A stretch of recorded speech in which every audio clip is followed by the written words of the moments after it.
Bonjour tout le monde, je reviens dans cette vidéo. Aujourd'hui j'ai reçu 2-3 messages dans ma boîte des personnes qui ont été voir mes revues par rapport aux huiles essentielles et qui m'ont demandé de faire une revue de comment utiliser les huiles essentielles. Donc j'ai préparé mon petit cours.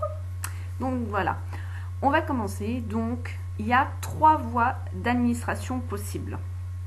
La première voie, donc par diffusion, donc avec un diffuseur. Je vous l'ai présenté, donc électrique. De l'eau, on met des gouttes dedans, on branche et ça diffuse. Donc voilà, donc par diffuseur. La deuxième, donc par voie cutanée, donc ce qui est les massages. Comme je vous ai expliqué, quand on a besoin, quand on est enrhumé, donc là à ce moment-là, on sent au poignet, au coude, au thorax, dans le dos. Et la troisième, c'est par voie orale, donc au niveau des cachets. Mais ça, de toute façon, je vais tout détailler. Alors, premièrement, la diffusion, c'est répartir en fait les huiles essentielles dans l'air. Donc avec un diffuseur que je viens de vous présenter, on peut mettre les huiles essentielles donc pures, une huile essentielle comme celle-ci, donc pure si elle se diffuse bien sûr. Ou alors, on a des huiles essentielles qui sont toutes faites, toutes préparées, il en contient plusieurs. Donc moi j'en ai 2. Vous voyez, celle-ci c'est pour l'air pur, c'est pour assainir. Donc dedans il y a de l'eucalyptus, lavandin, menthe poivrée et l'orange. Et l'autre c'est sérénité. Donc orange, mandarine, ylang-ylang, lavandin. Voilà, donc ces 2 petites fioles, elles sont déjà composées. Donc en fait, dès que l'appareil sera mis en fonctionnement, donc les particules au niveau des huiles essentielles, elles se diffuseront dans l'atmosphère. Alors la majorité des huiles essentielles sont diffusables. Seules les huiles essentielles qui contiennent des phénols, parce qu'elles sont caustiques, donc elles sont irritantes pour les voies respiratoires. Donc c'est pour ça que je vous ai dit dans mes anciennes vidéos qu'on ne l'utilise pas chez les asthmatiques, parce que là, c'est même pas la peine au niveau de leurs bronches, donc eux, surtout pas d'huile essentielle. Donc ces huiles essentielles-là qui contiennent des phénols, donc je vous ai dit qu'elles étaient caustiques, donc comme l'huile l'origan ou la sarriette des montagnes. Donc ces huiles-là, on ne les utilise pas en diffusion, donc elles contiennent des phénols. Ensuite, on a aussi les huiles essentielles, on appelle cétones, parce qu'elles sont neurotoxiques. Donc là, ça va se diriger surtout vers les épileptiques. Donc c'est pour ça que chez eux, c'est pareil, on n'utilise pas du tout ces huiles essentielles, elles sont neurotoxiques. Donc, comme la sauge officinale, elle, on ne va surtout pas la diffuser. Donc il faut surtout bien faire attention à ceux qui contiennent des phénols et à ceux qui contiennent des cétones. Mais quand vous avez un livre pour vous guider, surtout, il faut toujours avoir un livre, il ne faut pas faire n'importe quoi. Donc, je vous l'avais présenté celui-ci. À l'intérieur de ce livre, je vous montre n'importe quel. Donc, vous voyez, là, c'est la cannelle, par exemple. En bas, il y a la voie d'administration. Donc, vous avez la voie orale, la voie cutanée ou en diffusion. Et là, la voie orale, c'est bon, il y a 3 petites gouttes. La voie cutanée, c'est barré.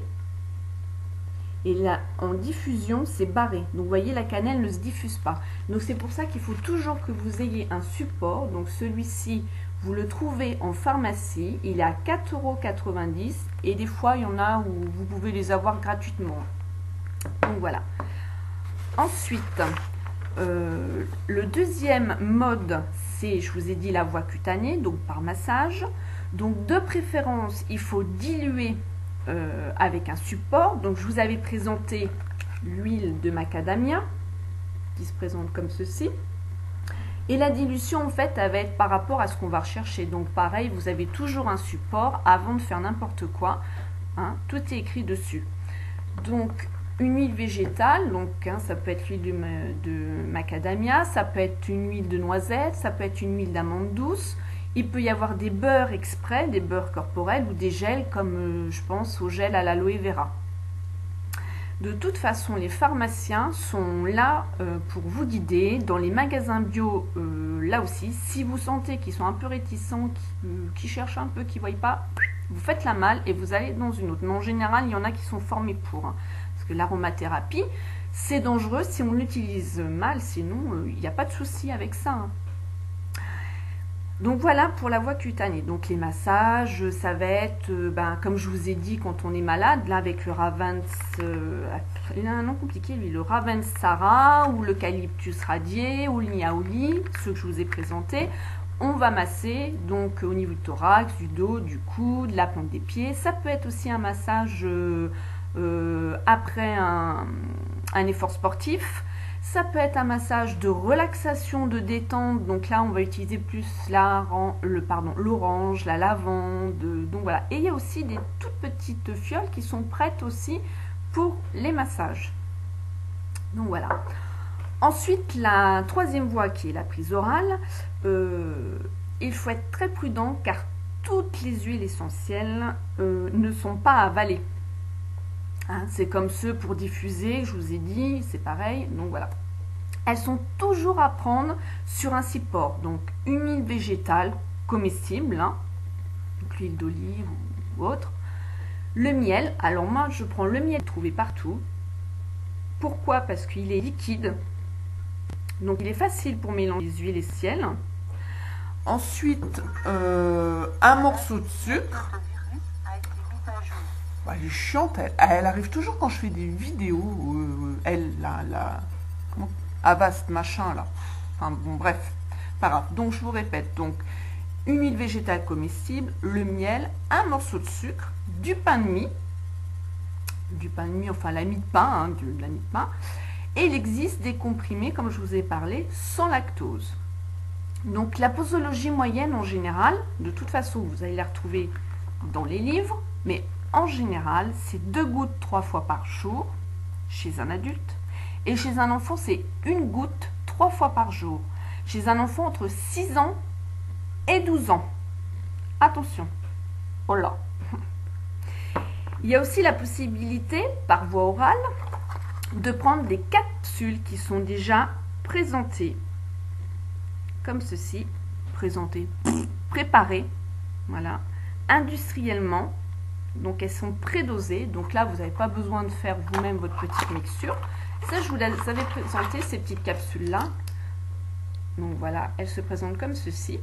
Donc ça c'est pour les défenses naturelles. Où on retrouve les huiles que je vous ai présentées. Donc dedans il y a le Ravensara, il y a le titouï, ça je ne l'ai pas, le niaouli, le thym à feuilles de sarriette. Voilà. Donc ça aussi vous vous embêtez pas, vous prenez directement ça et puis voilà.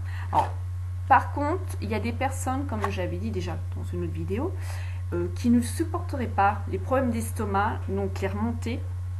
Moi, la première, quand je les prends, je rote un peu le matin, ça me fait roter, et donc je ne explique pas, j'ai les huiles essentielles, ça se dégage. Ça a une haleine un peu mentholée. Mais bon, si elle les effets. Donc c'est pour ça, pour ceux qui sont susceptibles ou qui ont déjà des problèmes d'estomac, bon, je vous le conseille peut-être pas, hein. Pas faire n'importe quoi non plus. Donc voilà, des petites capsules. Il y a des personnes à risque, on ne peut pas faire n'importe quoi. Donc c'est ce que je vous disais tout à l'heure, chez n'importe qui. Aux enfants de moins de 3 ans, alors là, bannir les huiles essentielles. Il y en a qui sont toutes faites de la marque Pure Essentielle pour masser vos enfants. Renseignez-vous, lisez bien la notice, ne faites pas n'importe quoi. C'est déjà arrivé qu'il y a des enfants qui ont été brûlés parce que l'huile essentielle brûle. Il y en a certaines qu'on ne peut pas appliquer par voie cutanée. Attention, ne rien donner par voie orale aux femmes enceintes et allaitantes, hein, parce que on sait qu'enceinte ça passe par placenta, donc ça va directement au fœtus. Allaitante, pourquoi? Parce que tout ce que les mamans mangent, boivent, ça va dans le lait. Donc les bébés, ils prennent aussi l'huile essentielle. Hein. Aux épileptiques, par rapport aux cétones, ce que je vous ai dit tout à l'heure, hein, parce qu'elles sont neurotoxiques. Chez les asthmatiques, par rapport au phénol, parce que ça irrite les voies respiratoires. Donc voilà. Donc pour moi, j'utilise des huiles essentielles sans problème. J'ai toujours un petit guide. Il y a aussi énormément internet, vous trouvez beaucoup de choses, mais ce qui est bien, c'est d'avoir un petit guide et commencer par quelques petites huiles essentielles. Comme là, c'est les mots d'hiver. Je vous en ai parlé sur 4. sachant que ce que je vous ai parlé, elles sont aussi bonnes pour autre chose. Donc voilà. En tout cas, moi, je voudrais revenir sur celui-ci, qui est le Ravensara. Alors, toujours vérifier qu'il y a bien son nom, que vous ayez aussi le nom en latin. Vous voyez, bon, c'est un nom un peu compliqué, hein, je ne vais pas vous expliquer. Et qu'il y a toujours le logo comme quoi, bon, bah, c'est certifié, tout ça, hein, naturel. Donc, toujours. Bon, Phytosun Arome, c'est une super marque. Il y en a d'autres, hein, mais celle-ci, c'est celle que je prends et franchement, vous pouvez avoir confiance. Donc, par rapport au Ravensara, il faut savoir que pour l'hiver, ça va être bien pour, je vous l'ai déjà expliqué, mais je vous le rappelle, pour les bronchites, les angines, la grippe, qu'est-ce qu'il y a d'autre? Enfin, au niveau voie respiratoire, ORL. On peut l'utiliser, celui-ci, en diffusion. Donc, dans un appareil comme ceci, on met 15 gouttes dedans, donc ça assainit l'air, c'est super. Hein, on aère le matin et on met ça en route. Donc, moi, c'est ce que je fais. On l'utilise aussi sur la peau parce qu'il est bien toléré par la peau. Donc, sur les poignets, donc c'est-à-dire qu'on va en mettre 2 gouttes sur les poignets, on se frotte. Et quand on dit une inhalation sèche, c'est qu'on met ses poignets comme ceci à cet endroit-là et on respire. Donc, ce qui est bien, c'est que si vous allez, par exemple, dans le métro ou dans les magasins, à l'hôpital, comme moi qui travaille à l'hôpital, donc c'est un stimulant immunitaire, donc c'est bien au niveau des virus. Donc, celui-ci, il est vraiment tip-top, il fait beaucoup de choses. Donc, je vous le conseille, hein, pour commencer, si vous voulez commencer, vous familiariser avec les huiles essentielles, commencez par celui-ci. Voilà. Donc voilà, j'espère que j'ai répondu aux questions aux filles. Je leur fais plein de gros bisous d'ailleurs, hein, celles qui m'ont envoyé des petits messages. Je fais des gros bisous aussi pour les autres. Si vous avez des questions, il n'y a pas de souci, je vous répondrai. Et puis, ben, si les rubriques comme ça par rapport aux huiles essentielles vous plaît, faites-le moi savoir. Si vous voulez que j'en fasse d'autres, voilà. Bon, je vous fais plein de gros bisous et je vous dis à bientôt dans d'autres vidéos. Bye bye.